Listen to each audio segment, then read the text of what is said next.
ACC men's under-19 Asia কাপের প্রথম ম্যাচটি ছিল ইন্ডিয়া বনাম ইউএই দলের। তবে ইন্ডিয়া প্রথমে এখানে ব্যাটিং করে দারুণ একটি অসাধারণ পারফরমেন্স করে। যেমন কি এখানে যদি আমরা বলতে যাই বৈভব সূর্যবংশীর কথা, অসাধারণ একটি পারফরমেন্স করে বৈভব সূর্যবংশী 171 রান করে মাত্র 95 বলে দারুণ একটি অসাধারণ পারফরমেন্স করেছে বৈভব সূর্যবংশী।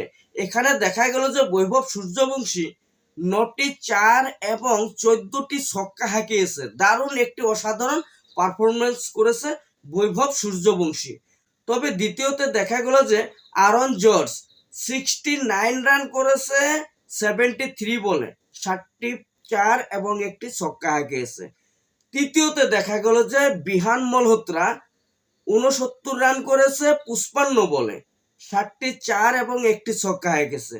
চতুর্থতে দেখা গেল যে বিনাথ ত্রিবেদী 38 রান করেছে এবং পঞ্চমতে দেখা গেল যে অভিজ্ঞান কুন্দু 32 রান করেছে মাত্র 17 বলে।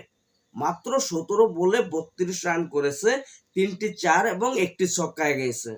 6 নম্বরে দেখা গেল যে কানিক্স চৌহান 28 রান করেছে মাত্র 12 বলে।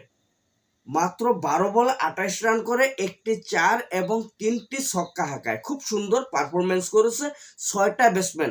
আশা করি প্রত্যেকটা ব্যাটসম্যানে ইন্ডিয়া আন্ডার-19 দলের প্রত্যেকটা ব্যাটসম্যানেই অসাধারণ পারফরমেন্স করেছে। এখানে প্রত্যেকটা ব্যাটসম্যানের কথাই এখানে বলতে হবে।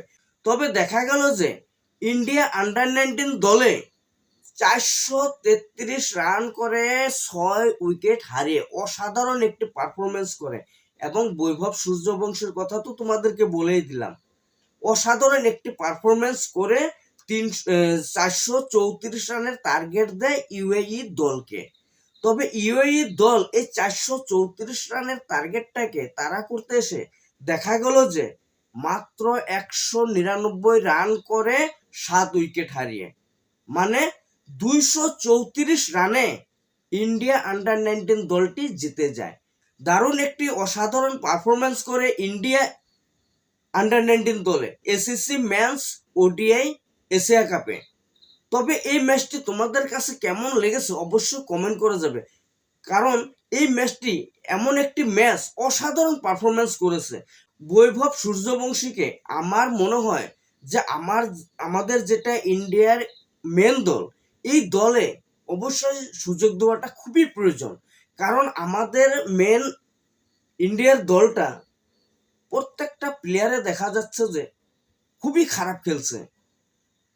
এই দেখা গেল যে দুদিন আগে যে ম্যাচটি খেললো টি-20 সাউথ আফ্রিকার সাথে, একদম বাজে একটি পারফরমেন্স করে ম্যাচটি কিন্তু হেরে গেল। যদি আমাদের বৈভব সূর্যবংশীকে এখানে চান্স দেওয়া হতো, সুযোগ দেওয়া হতো, তাহলে আশা করি আমাদের কিন্তু কোনো একটা ম্যাচ কিন্তু হারতে হতো না কোনো একটা দলের সাথে। তবে আমি আশা করি যে বৈভব সূর্যবংশীকে অতি শীঘ্রই আমাদের মেন ইন্ডিয়ার দলে সুযোগ দেওয়াটা খুবই প্রয়োজন। তবে ফ্রেন্ডস, তোমাদের কি মনে হয় বৈভব সূর্যবংশীকে কি অবশ্যই সুযোগ দেওয়াটা প্রয়োজন কি না, অবশ্যই তোমরা কমেন্ট করে জানাবে।